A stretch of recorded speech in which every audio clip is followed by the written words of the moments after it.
Como foi dito, hoje nós comemoramos de forma especial a data da Reforma Protestante. Por que de forma especial? Porque hoje é a data de aniversário, 504 anos. Mas a Reforma, ela não pode ser algo que fica na história como uma data, como um evento, como um advento. Não, a Reforma Protestante, ela tem essa expectativa de ser algo constante, de ser algo presente. A Reforma precisa estar o tempo inteiro presente na vida da igreja.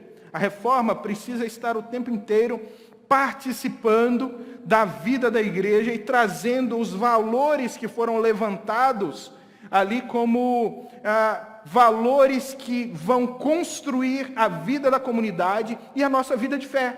Nós já falamos sobre alguns desses pilares e nós vamos voltar a tocar neles hoje à noite. Aquilo que ficou conhecido na história da igreja como as 5 solas. Aí você pensa, sola? Sola de sapato? Não. Sola é uma palavra que está em latim, que significa somente. Os 5 somentes da Reforma Protestante. Esses 5 somentes se estabeleceram como 5 pilares que sustentam tudo aquilo que aconteceu na Reforma. A Reforma foi um movimento religioso, mas foi mais do que um movimento religioso, foi um movimento cultural, foi um movimento intelectual, foi um movimento político, foi um movimento econômico, foi um movimento que, em todas essas áreas, levou cada uma delas ao seu extremo e fez com que o mundo fosse mudado, transformado em cada uma delas. Então, todo esse movimento foi sustentado por essas 5 solas, os 5 somentes. Então, nós podemos dizer que o primeiro somente seria sola scriptura, ou somente as escrituras. Depois você tem sola gratia, somente a graça. Veja como vocês foram cantando tudo isso hoje à noite. Depois você tem sola fide, que é somente a fé. Depois você tem solos Christos, que é somente Cristo.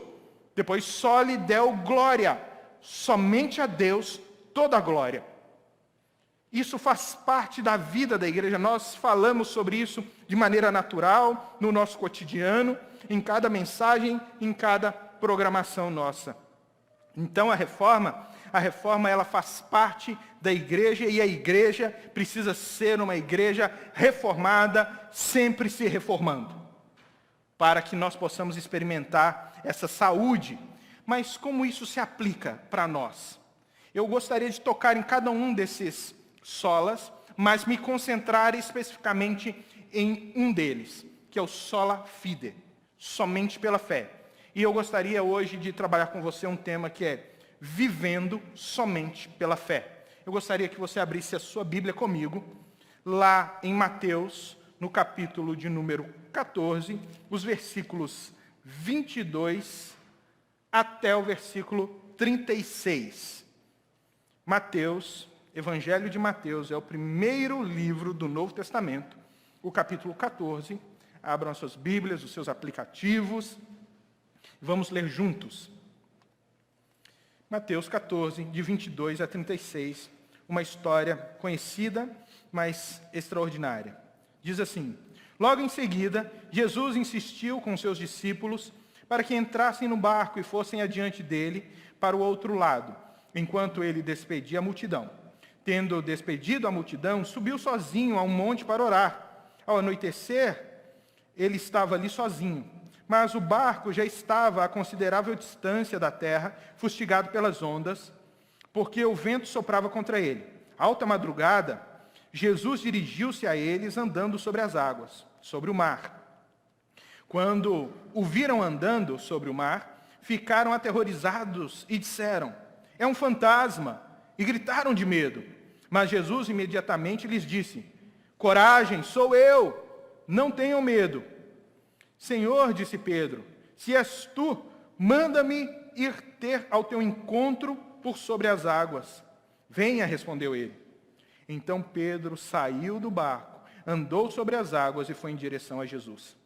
Mas, quando reparou no vento, ficou com medo e começando a afundar, gritou: Senhor, salva-me!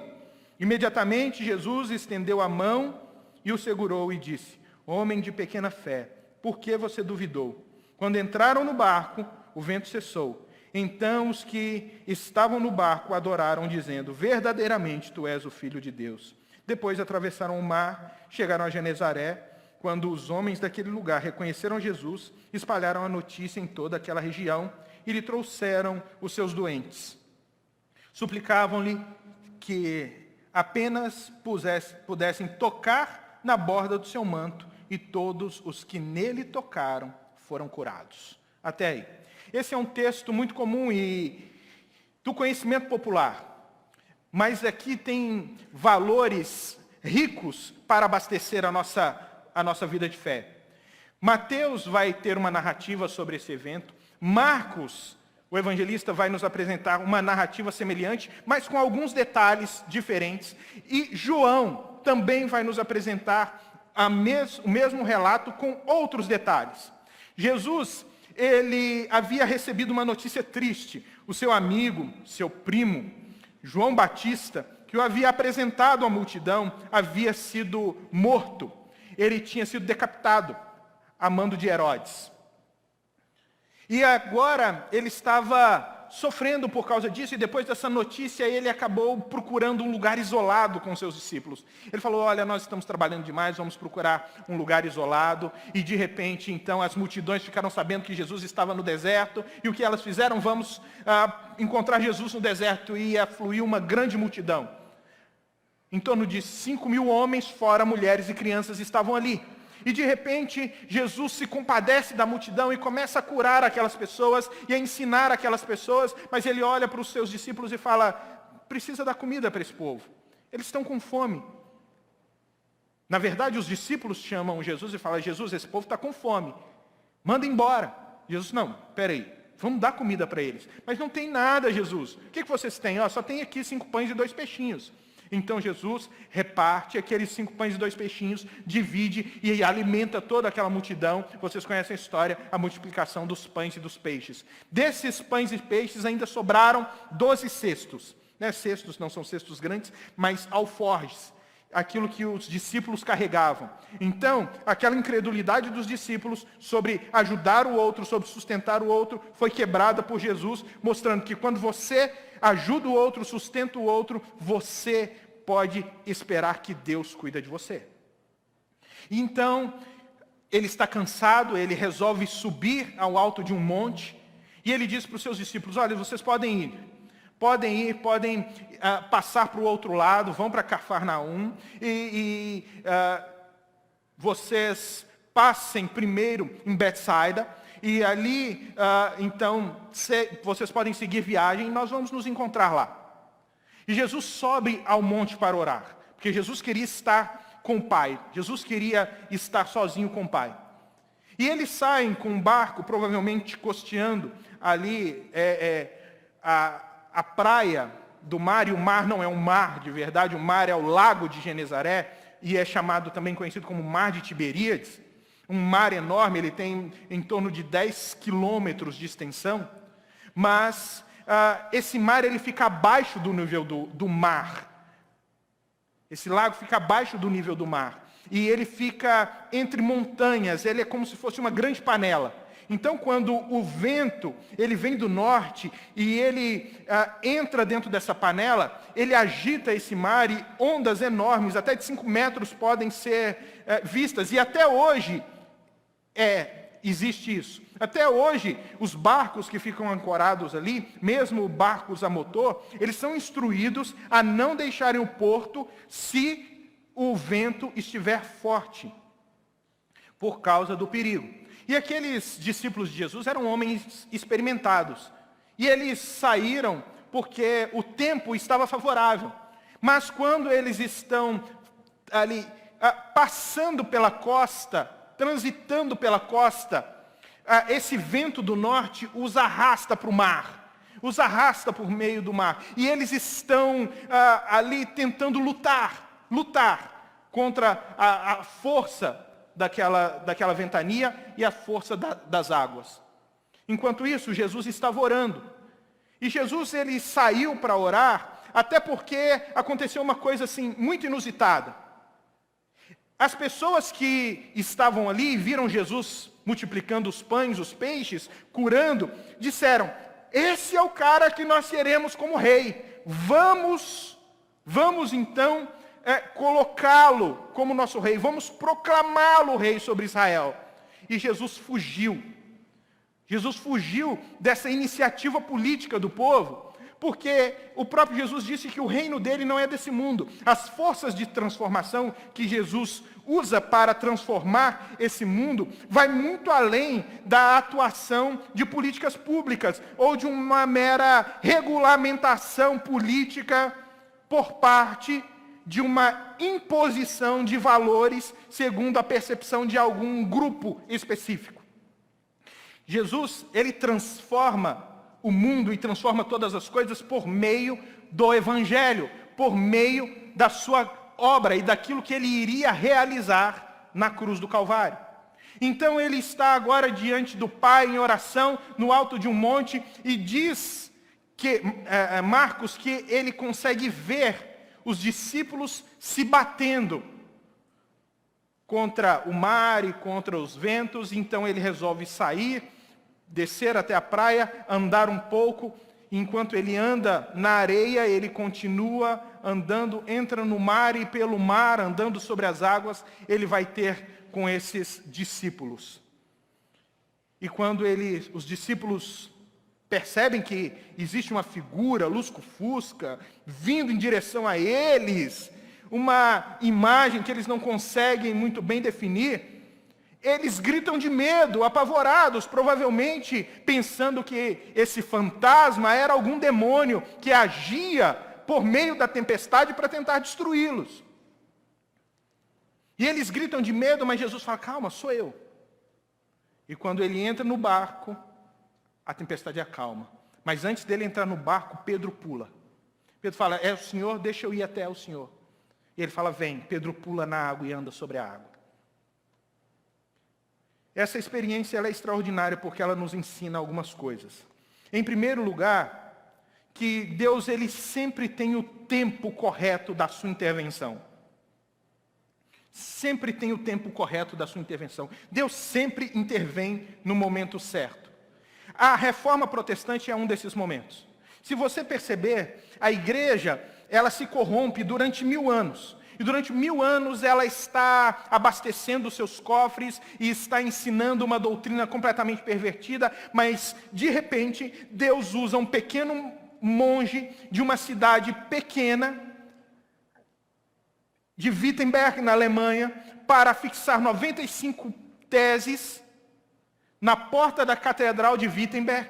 E Deus havia movimentado, antes disso, toda uma estrutura ao redor, como, por exemplo, a criação da imprensa naquela época, que fez com que aquelas 95 teses pudessem ser rapidamente republicadas, reimpressas e se espalhasse por todos os rincões daquela época. Todas as outras nações tiveram acesso a essas 95 teses, e um grande debate se levantou a respeito disso, chegando até a liderança da igreja, e incomodando a liderança da igreja e promovendo uma grande transformação. Como pessoas começaram a fazer voz, a fazer coro com esse homem. Ele não estava sozinho, tentaram matá-lo, tentaram calá-lo, mas ele vai dizer na dieta de Worms, na cidade de Worms, ele vai dizer que ele não poderia se calar, a não ser se fosse constrangido pelas Escrituras ou pela sã consciência, mas se ele não fosse constrangido por uma dessas duas coisas, ele não poderia se calar, porque isso não seria justo nem são, nem saudável. E então ele continua falando. E mesmo diante da morte, mesmo correndo risco, mesmo sendo perseguido, ele continua escrevendo, e pessoas começam a fazer coro com ele, como por exemplo Philippe de Melanchthon, que foi um dos seus grandes amigos. Depois você vai ter Ulrich Zwinglio, na Suíça, se levantando e se tornando também uma grande voz da reforma. Você vai ter João Calvino, o grande sistematizador da fé durante a reforma. Você vai ter João Knox, na Escócia, fazendo e operando uma grande transformação.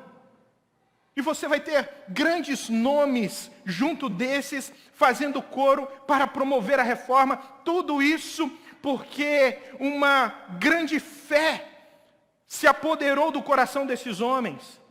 E eles começaram a perceber que Deus estava intervindo na história. Deus estava intervindo na história.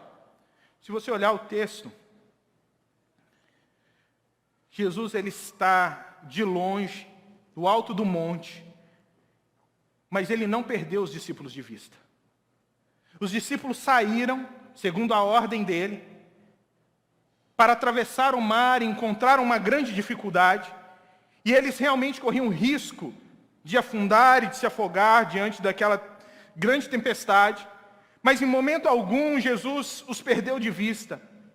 E no tempo certo, no momento certo, como aquele que controla todas as coisas, como aquele que controla o tempo, por ser um Deus transcendental, por ser alguém que até mesmo o tempo foi criado por Ele, Ele entra na história daqueles discípulos no momento exato, e Ele é capaz de resolver toda a situação e promover naquela situação um aperfeiçoamento de fé daquelas pessoas, e ainda assim promover a sua glória durante toda a história. E só porque Ele intervém no tempo certo é que hoje nós estamos lendo a história desses discípulos que atravessavam o mar, e estamos contando a história de Martinho Lutero e esses outros homens que promoveram a reforma, olhando para eles e dizendo: Deus fez isso.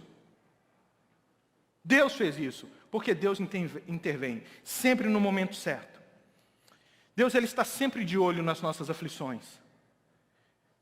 Não é só que Deus fez isso com os discípulos, ou Deus fez isso com Lutero e os demais, mas Deus ele está sempre de olho em nós. Ele está olhando você, Ele sabe das suas aflições. Ele sabe o seu coração, Ele sabe o que você está sofrendo. Ele sabe as tempestades que estão tomando conta do seu coração, da sua mente, a angústia, a tristeza. Ele sabe que você está correndo o risco de afundar, de se afogar em tantas crises, catástrofes, dificuldades que você vem sofrendo. Nada disso está escondido de Deus. Ele sabe, entenda uma coisa, Ele sabe o momento certo de intervir, interferir e promover o seu aperfeiçoamento de fé e a glória dEle na sua vida. Nós só precisamos entender que Deus faz isso. E por que Ele faz isso? E por que essas coisas acontecem?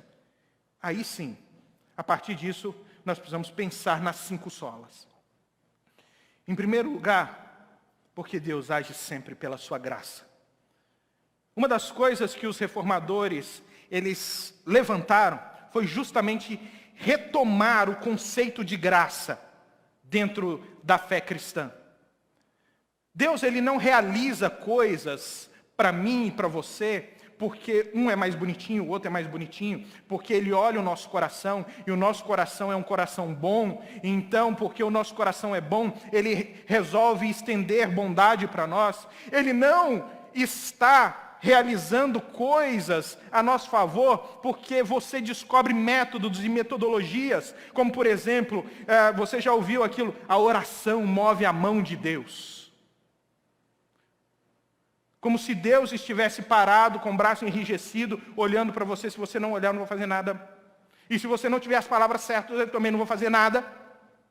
E se você não conseguir entender o conhecimento certo, a maneira certa, a oferta certa, para fazer o que eu quero, então eu vou continuar alheio à sua vontade, alheio às suas necessidades. O nome que nós damos a isso não é fé. O nome que nós damos a isso é macumba. É feitiçaria. É você tentar, por meio de instrumentalização mística, com palavras, levar as forças da divindade a cumprir a sua vontade. Não.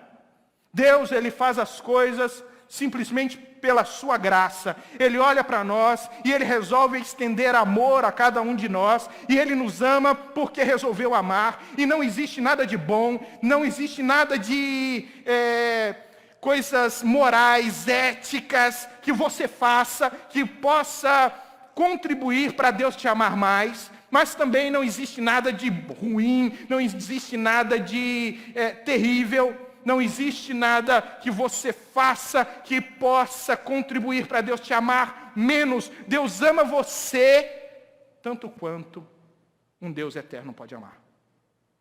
E Ele te ama porque ama, Ele te ama de Deus. Porque Ele é Deus e Ele resolveu amar você. Ele resolveu amar e estender graça àqueles que Ele chamou para viverem como discípulos dEle. Jesus, Ele faz isso e nos mostra no texto, porque Ele sai em socorro dos seus discípulos. E Ele sai em socorro dos seus discípulos por graça. Porque é isso que os reformadores vão apontar. Todos nós estávamos em uma grande tempestade. Todos nós estávamos perdidos, afundando nos nossos pecados. Todos nós estávamos em plena condenação diante dos olhos de Deus. Martinho Lutero era o pior de todos quando se tratava do sentimento de culpa e de condenação. Martinho Lutero era alguém que era aflito de alma. Ele era quase que um esquizofrênico, no sentido de carregar a culpa e permitir que a culpa o abalasse tanto, que ele fazia várias e várias confissões por dia, a ponto do abade do mosteiro chamá-lo e dizer assim, ô Lutero, vem cá, meu filho, quando você tiver um pecado de verdade, você volta aqui para confessar que você está me enchendo, cara. Não aguento mais você, tanta confissão. Não aguento. Procura, então, quando você tiver um pecado de verdade, você volta. E Martinho Lutero, ele era um homem atormentado, de fato. Até que um dia ele entende a graça de Deus. Até que um dia ele está lendo as Escrituras e ele abre em Romanos capítulo 1, a partir do versículo 18, e ele começa a ler que o justo viverá pela fé. E ele começa a entender que o justo ali não é o justo na sua justiça, naquilo que ele faz, não é o justo porque ele é bom, não é o justo porque ele tem uma boa performance diante de Deus, mas é o justo porque ele encontrou justiça em Cristo, porque ele foi justificado por Cristo, porque ele olha para o Cristo crucificado e entende que a cruz de Cristo, e na cruz de Cristo eu tenho a minha redenção. Ele está falando, Cristo, e aí ele usa esse termo que é a doce troca, Cristo tomou o meu lugar na cruz e Ele fez uma doce troca comigo. Ele pegou todos os meus pecados para Ele e me deu toda a sua justiça por amor. E aí você pergunta, o que eu faço para merecer isso? Nada. O que eu tenho que fazer para que isso seja uma realidade na minha vida? Nada. Você não pode fazer nada. Porque se você fizer alguma coisa, deixa de ser graça e se torna mérito. E você não pode alcançar o céu pelos seus méritos, pelo seu esforço, até porque você sabe que o seu esforço e os seus méritos são tão falhos quanto os esforços e os méritos de Lutero. E quando nós olhamos para um Deus santo, só sobra para nós aflição de alma, só sobra para nós condenação. Mas quando nós olhamos para Cristo, e Cristo entregue na cruz, nos substituindo, morrendo em nosso lugar, tomando a nossa pena e falando conosco, eu entendi a sua situação e vou salvar você, porque eu quero, porque eu estendi amor, porque enquanto vocês estavam sofrendo na tempestade e afundando, eu sou o único que posso entrar nessa situação, vencer as realidades. Eu posso andar sobre as águas. Eu posso passar por cima de tudo e qualquer lei natural. Eu posso quebrar as leis da física. Eu posso fazer aquilo que ninguém pode fazer. Eu posso cumprir o impensável. Eu posso realizar o irrealizável para salvar aqueles a quem eu amo. E Cristo justamente faz isso. Ele faz aquilo que ninguém pode fazer. Ele toma o nosso lugar na cruz e pula da morte, pula na morte e ele sai vivo do outro lado, porque ele é o único que pode quebrar os poderes que organizam esse mundo, porque ele não é qualquer um, ele é Deus. Ele é Deus. Esse é o Cristo que estendeu graça a cada um de nós. E ele vai justamente falar isso para os seus discípulos. Ele está andando e de repente eles, apavorados, achando que é um fantasma, e ele vai dizer assim: calma, coragem, sou eu. O termo aqui, sou eu, no original, inverte as palavras. Ao invés de sou eu, é eu sou. Eu sou. Jesus está usando um termo muito comum no Antigo Testamento. Por exemplo, o termo, quando Moisés está no alto do monte e Deus se apresenta a ele, e Moisés fala assim: mas quem és tu, Senhor? E Deus fala com ele do meio da sarça pegando fogo: eu sou. Eu sou. Ele está falando, eu sou. Porque você não tem como definir Deus. Deus simplesmente é e Ele é o único que é. Ele é porque Ele é perfeito. Ele é porque Ele não depende de nada nem de ninguém para existir. Ele é porque Ele é o único que pode chegar e dizer assim: eu sou porque não dependo de nada e todas as demais coisas não são porque todas elas dependem de mim. Você não pode dizer eu sou porque você sempre vai depender de algo, de alguma coisa ou de alguém para continuar existindo. Em última instância, você depende do próprio Deus para continuar existindo. Então você não é, você simplesmente está. Mas Deus é. Deus é amor, Ele não ama, Ele é amor. Deus não tem perfeição, Ele é a própria perfeição. Deus não tem justiça, Ele é a própria justiça, Ele é. E Jesus está falando, eu sou. E foi isso que os reformadores novamente redescobriram, rememoraram. Quando viveram a reforma, eles disseram, solo Cristo, somente Cristo. Nós temos que voltar os nossos olhos só para Cristo. Só para Jesus, vamos esquecer as estruturas, as megas catedrais, aquela visão que existia na Idade Média, de que quem salvava as pessoas era a igreja. Se você pensar, você pode perceber como as igrejas eram construídas na Idade Média, todas elas naquele estilo gótico. Se você lembrar hoje, pensa aí, Catedral de Notre Dame, lembra do filme Corcunda de Notre Dame? Né? Ele ficava agarrado naquelas gárgulas, balançando, e o que isso significava? Significava que se você estivesse fora da igreja, você estava à mercê dos demônios. Ao mesmo tempo que você via aquelas igrejas, aquelas construções imensas, você falava, eu sou muito pequeno diante daquilo que é a igreja. E quando você entrava dentro da igreja, você tinha aquelas pinturas maravilhosas, tudo aquilo bordado a ouro, as estolas, aquilo que era pintado a ouro, formado a ouro, mostrando que dentro da igreja você está salvo, dentro da igreja você tem todas as maravilhas que Deus pode oferecer a você, como se uma instituição realmente fosse capaz de promover a salvação de alguém. Não é a igreja que te salva, não é o seu nome arrolado no hall de membros de uma igreja que te garante a salvação. Não, o que salva você é somente Cristo.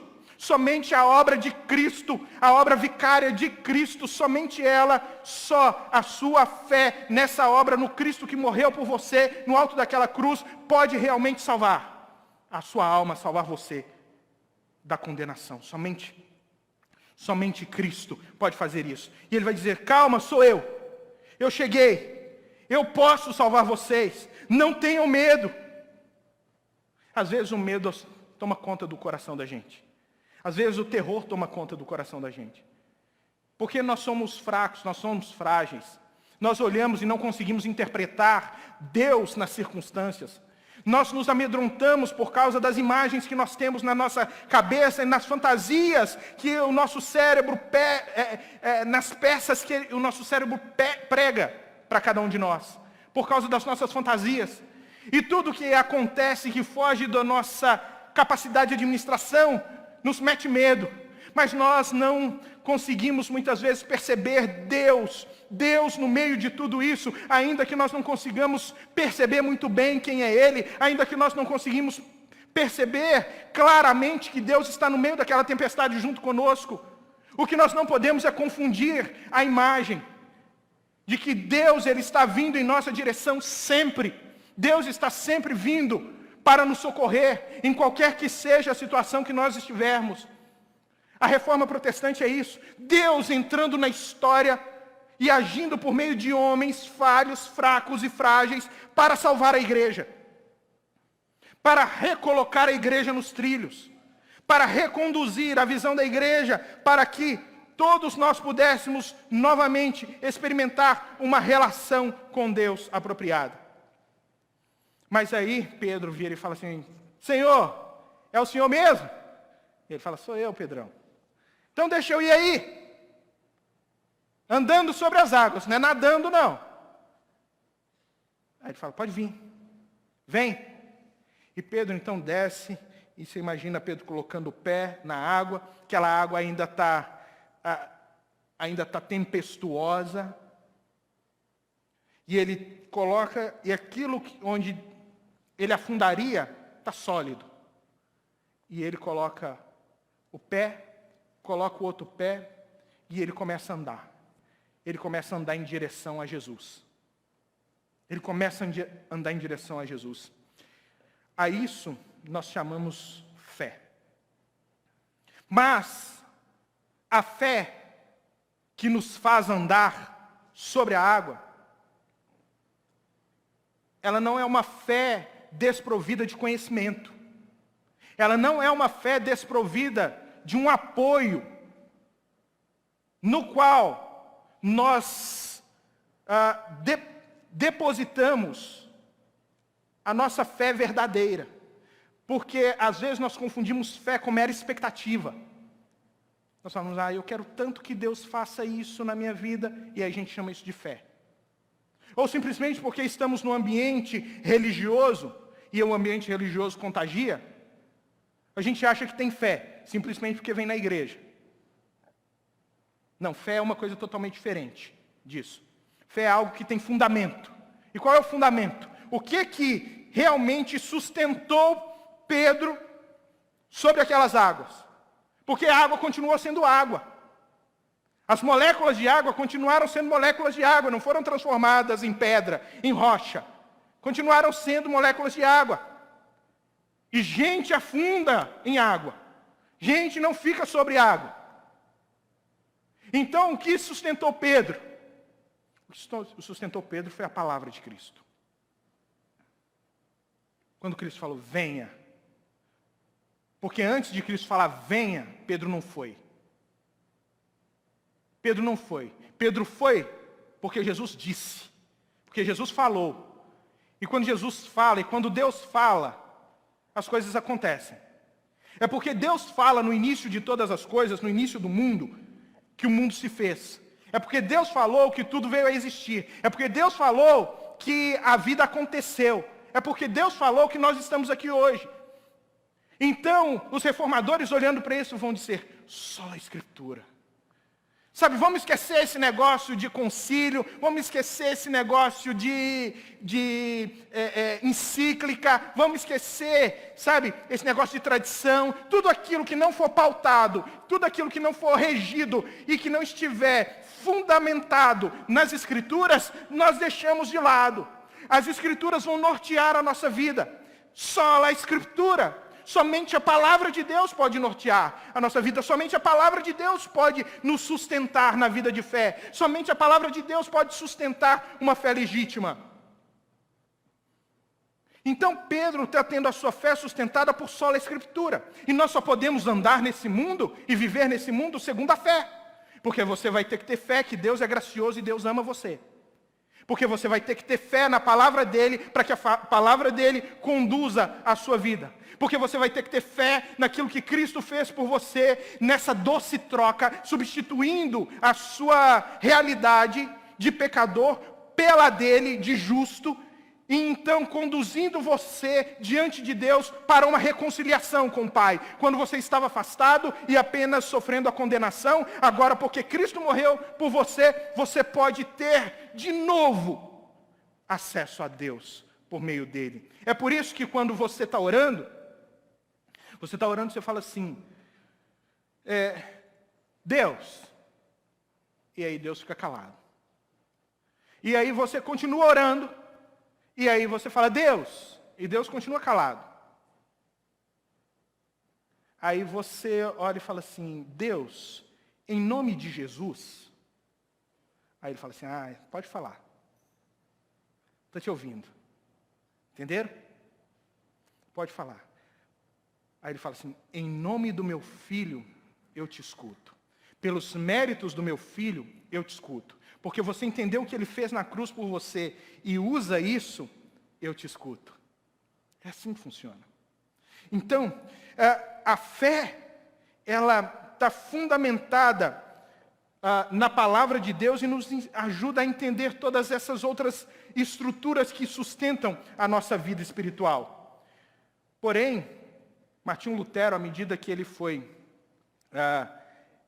lendo as Escrituras, e ele leu Romanos, aquilo foi tão precioso para ele, que quando ele traduziu a carta de Paulo aos Romanos, onde está escrito ali, somente o justo viverá pela fé, ele vai acrescentar, e o justo viverá somente pela fé. Somente pela fé, quando ele traduz para o vernáculo a palavra de Deus. E Martinho Lutero, ele começa a ler as Escrituras e ele começa a ter algumas crises. Porque quando ele olha, por exemplo, para Apocalipse, ele lê Apocalipse, no final ele olha e fala, não entendi nada. Não entendi nada esse negócio aqui. Como é que Deus pode escrever um negócio desse aqui? Eu não entendi nada. E aí quando ele olha para a carta de Tiago, então, e ele que tentava o tempo inteiro se auto-justificar através das obras, se salvar através das obras, promover a sua própria salvação através das boas obras, e descobre que ele não pode se salvar, que somente a obra de Cristo salva, e ele lê a carta de Tiago, quando Tiago fala assim, me mostra a sua fé sem obras, que eu te mostro a minha fé pelas minhas obras. E você não pode ser salvo só pela fé, mas também precisa haver obras. Ele olha e fala assim, peraí, que negócio é esse, Tiago? Ele olha e fala assim, esse tal de Tiago aí, ele tentou fazer uma teologia robusta, mas não é bom teólogo não, viu? Teólogo fraco esse cara aí. Isso aqui, essa carta de Tiago aqui é palha. Bateu o vento, leva. E ele chama a carta de Tiago de carta de palha. Por quê? Porque ao ler Tiago, Lutero, ele fez uma pequena confusão. Ele entendeu que Tiago estava falando que a obra era quem salvava as pessoas. E Tiago nunca falou que as obras salvam pessoas. A única coisa que Tiago estava fazendo a distinção era entre fé viva e fé morta. Porque às vezes nós temos fé. Às vezes nós saímos do barco. E sair do barco é salvação. Sair do barco é você quebrar todos os princípios e leis que antes te mantinham seguro e escravizado dentro de uma determinada situação. Ou seja, você era escravo do pecado e pela fé em Cristo, em que Cristo fez, você está liberto desse pecado. Então você consegue andar realmente sobre as águas. Eu não quero ser minimalista nisso, mas eu quero que vocês entendam a partir disso. Mas quando você anda, e você começa a andar em direção a Cristo, a fé que você tem para a salvação, a fé que você tem em Cristo, de que Ele fez a doce troca com você, ela precisa começar a influenciar as outras coisas da sua vida, para gerar segurança em você, para que você confie que Deus está cuidando de você em todas as situações. E mesmo que a situação ela esteja totalmente contrária a você e às suas possibilidades de encarar a vida e de viver segundo aquela circunstância que te rodeia, mesmo diante das principais adversidades e tempestades da vida, você continua acreditando, você continua crendo. Só que aí, quando chegou nesse momento, que bateu o vento, Pedro falou assim, opa, peraí, o que eu estou fazendo? Gente não anda sobre a água. E ele começou a afundar.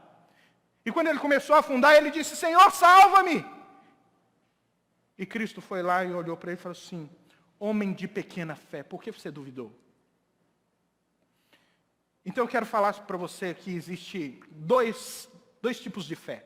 A primeira, a fé salvadora, que essa fé salvadora, que é a que você sai do barco, ou você tem ou você não tem. Você não tem como ter pouco ou muito. Ou você crê em Cristo e naquilo que Ele fez por você, e aquilo se torna um valor para você, a ponto de conduzir você e a sua vida espiritual, de tal forma que você se torna um filho de Deus e um salvo. Ou você tem ou você não tem. Mas agora, a fé, para te manter olhando para Cristo e andando em direção a Cristo, todos os dias, sem tirar os olhos dele, mantendo a sua relação com ele, o seu relacionamento com ele fixo, esse tipo de fé, aí, ele pode ser pouco ou muito. Inclusive, porque essa fé, ela está atrelada a relacionamento. Ela está atrelada à sua intimidade com Deus. É mais ou menos assim. Deixa eu tentar ilustrar. Você tem um filho. E aí você ama o seu filho, você tem um baita de um relacionamento com seu filho. E você sabe tudo o que acontece na vida do seu filho. Mas de repente, um dia seu filho fala: pai, eu posso passar o Natal fora de casa com os meus amigos? E você fala: claro que pode, filho, pode passar o Natal fora de casa. Isso não vai abalar o nosso relacionamento, isso não tem problema. E você e o seu filho vai. E aí ele fala: pai, posso passar o ano novo fora de casa? Você fala: claro, filho, pode passar o ano novo fora de casa, vai lá, curte com seus amigos. E aí depois ele fala: pai, vou passar o carnaval fora de casa. Você falando: tudo bem, filho, pode passar o carnaval fora de casa. E aí o seu filho sai e fica 10 anos fora. Longe de você. O seu amor de pai por ele nunca muda. Você o ama porque você é pai, porque você resolveu amar. Ele não precisa quê? Ele simplesmente nasceu e você estendeu amor para ele, gracioso, voluntário, e ele não precisa quê nada para você o amar. Como Deus. Você só o ama. Mas esses 10 anos longe de casa, sem conexão, sem relação, fez com que a intimidade que vocês têm, o relacionamento que vocês têm, fosse se desgastando, fosse se perdendo, fosse escoando por entre os dedos. E quando o filho volta para casa, o pai olha e fala assim: filho, o que você fez da sua vida? Filho, por onde você andou? Filho, por que você não me envolveu nas suas coisas? Parábola do filho pródigo. Então nós podemos sim perder essa intimidade quando nós deixamos de olhar para Jesus. E nós começamos a afundar. E nós gritamos: Senhor, salva-me!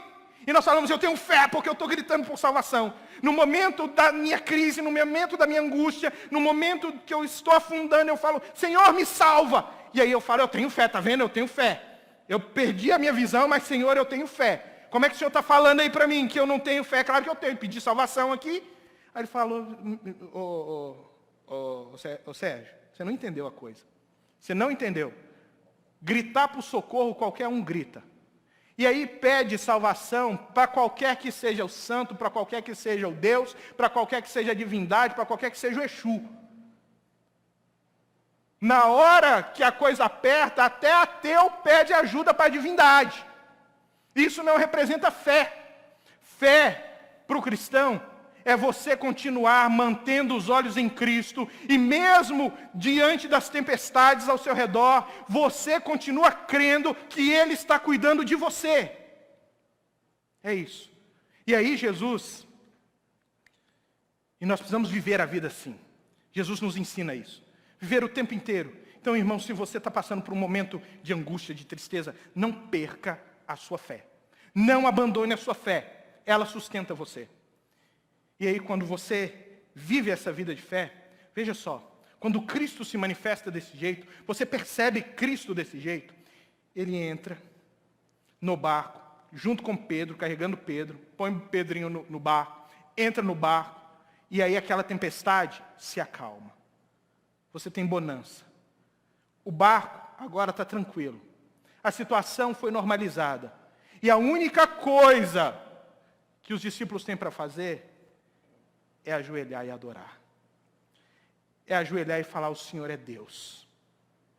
Nós entendemos, o Senhor é Deus. Só lhe deu glória. Eu não tenho que dar glória a homens, eu não tenho que dar glória a líderes, eu não tenho que dar glória a estruturas, eu tenho que dar glória a Deus, eu tenho que perceber a ação gloriosa de Deus na minha vida, eu tenho que reconhecer isso e ser grato, devolvendo a Deus toda a glória que lhe é devida. Como eu faço isso? Como aqueles discípulos fizeram, porque a partir daquele momento, aqueles homens entregaram a sua vida para levar o nome de Cristo e fazer o nome dele conhecido por toda a terra. Aqueles homens fizeram algo extraordinário. Se você ler Atos capítulo 1, você vai ver que Lucas está escrevendo o seu segundo livro, o seu primeiro é o Evangelho. Ele vai dizer ali, ó Teófilo, eu escrevi o primeiro livro para que você soubesse o que Cristo começou a fazer. Aí agora ele está escrevendo o segundo livro, mostrando o que Cristo continuou fazendo. Mas veja só, Cristo continuou entre eles só até o versículo 9 do capítulo 1. Depois ele subiu aos céus. E o que você tem nos Atos dos Apóstolos são os apóstolos fazendo coisas no meio do povo, por intermédio do Espírito Santo, e levando o Evangelho aos 4 cantos do mundo, porque eles entenderam que a glória de Deus precisa alcançar os 4 cantos do mundo, e então esses homens se tornaram Cristo. Eles encarnaram Cristo, eles passaram a viver a vida de Cristo, eles realmente se tornaram Cristo para outras pessoas. Por isso Paulo vai dizer, não sou eu mais quem vivo, mas Cristo vive em mim. Então se você quer saber como é que você glorifica a Cristo, é você deixar de viver para si mesmo, entregando a sua vida completamente para Deus e servindo a Deus na vontade dEle, segundo o querer dEle, para que o nome dEle seja conhecido. Assim você glorifica a Deus. Eu não sei como você está, meu irmão, não sei. Mas eu espero que a reforma continue hoje à noite. Eu espero que o Deus que inspirou a fé daqueles homens inspire você hoje à noite. Eu espero que você seja cheio de Deus. Eu espero que se você está ali, sabe, você não está muito bem, né? Como os jovens falam, você está meio bocaça aí, entendeu? Na sua fé. Hoje é o dia de você olhar e falar, Senhor, ajuda-me, eu estou afundando, Senhor. Estende a mão para mim, não me deixe afundar. Você não está bem esses dias, você não está se encontrando, você não está sabendo o que Cristo quer de você. É hoje que você precisa elevar a sua voz e dizer, Senhor, me encontra aqui no meio da minha tempestade, acalma isso. Talvez você nem tenha um conhecimento de Cristo, você está ouvindo falar sobre a substituição e a doce troca hoje. Você fala, Senhor, eu preciso sair desse barco. Eu preciso andar sobre as águas. Senhor, eu preciso realmente ter essa experiência de um Cristo que me chama para um relacionamento verdadeiro. Mas se a reforma inspirou um novo mundo, se a reforma mudou o mundo, mudando homens, que nessa noite, pelo Espírito, Deus mude homens, para que possamos mudar o nosso mundo. Amém? Amém. Eu queria que você ficasse de pé. Eu quero orar por você. E depois nós vamos ter uma apresentação das crianças sobre a reforma protestante. Senhor, o Senhor conhece, ó Deus, o nosso coração e sabe como nós, ó Deus, somos às vezes assolados pela culpa, pelo pecado, Senhor. Ó Deus. Nós desanimamos da nossa fé por causa das dificuldades que se apresentam, as tempestades tomam conta, Deus. E nós não sabemos, de fato, entender que o Senhor está no meio daquela tempestade, vindo até nós, em nosso socorro, quebrando tudo e qualquer tipo de lei, e mantendo, ó Deus, os olhos fixos em nós, por causa da Tua graça e do Teu amor, ó Senhor. Olha para nós. Nos encontra nessa noite, ó Deus, e em nome de Jesus, restaura o nosso coração. Faz ferver fé dentro de cada um de nós. Enche-nos com a fé verdadeira, a fé, ó Deus, que nos sustenta na salvação e a fé, ó Deus, que nos sustenta caminhando em direção ao Senhor. Em nome de Jesus, opera poderosamente na vida de cada pessoa aqui e que cada um, ó Deus, no seu coração, que está orando, que está falando contigo agora, que olha para dentro de si, ó Deus, e encontra fraqueza na fé, que o Senhor possa sustentar. Que o Senhor, ó Deus, possa conduzir o coração dessas pessoas ao Senhor. E que possa haver uma entrega real, uma transformação real e um desejo real de serem instrumentos do Senhor, protagonistas, ó Deus, do Senhor no plano da salvação desse mundo. Em nome de Jesus. Em nome de Jesus. Amém. Você pode se sentar? Eu gostaria que nós pudéssemos participar dessa apresentação tão bonita que as nossas crianças vão fazer hoje.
Essa noite nós vamos fazer uma apresentação que eles vão trazer um recado super especial para vocês. Se vocês não sabem sobre isso, essa noite eles vão ensinar para vocês, que é sobre o Halloween, que não é o quê, pessoal?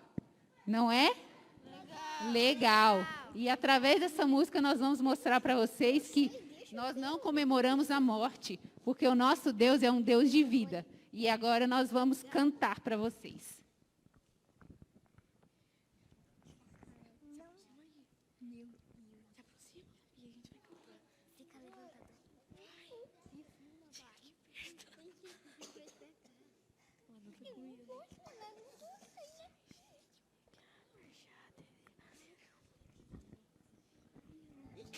Tem gente que até já perdeu o medo dessas caras feias, desses esqueletos. Tem gente que acha tudo divertido, comemorar a morte como algo bonito. Pois não é não, viu? Vou te explicar.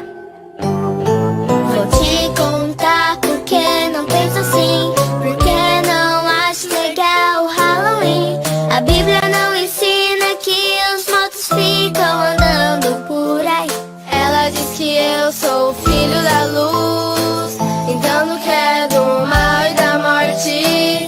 Eu me afasto bem longe, quero só o que é de Jesus.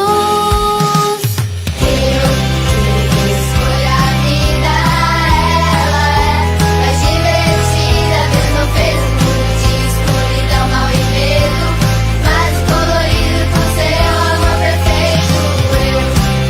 Eu escolho a vida, ela é mais divertida. Deus não fez o mundo de escuridão, mal e medo, mas colorido com seu amor perfeito. Olha essa brincadeira imatura, se não tem doces, tem as travessuras. Tem gente que acha tudo divertido, pensa que essa maldade é algo bonito. Pois não é não, viu? Vou te explicar. Vou te contar porque não penso assim, porque não acho legal o Halloween. A Bíblia sempre diz pra espalhar somente o amor por aí. Ela diz que eu sou o filho da luz, de tanto que é do mal e da morte. Eu me afasto bem longe, quero só o que é de Jesus. Eu escolho a vida, ela é mais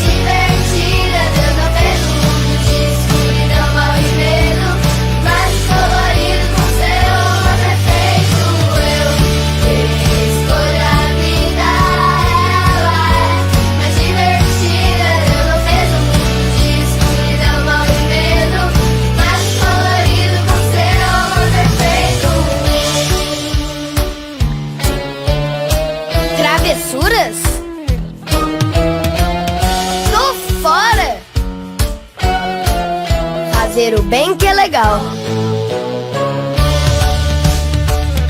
Imagina comemorar a morte. Sou muito mais a vida.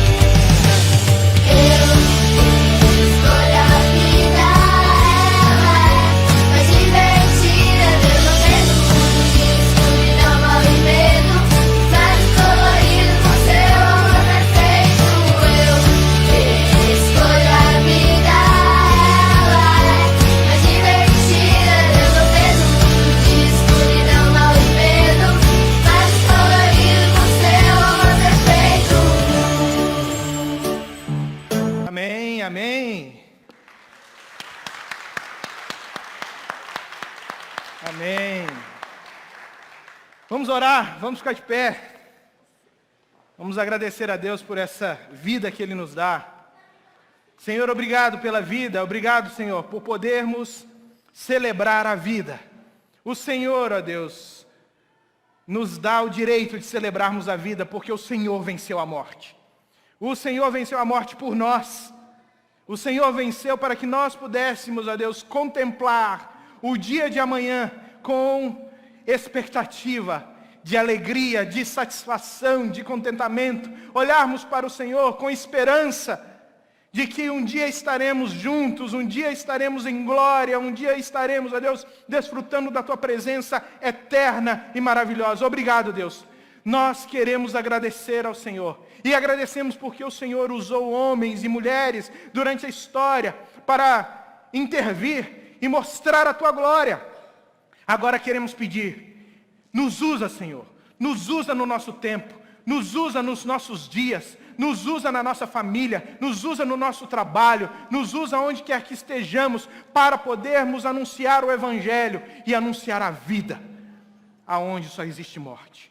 Em nome de Jesus, em nome de Jesus, obrigado.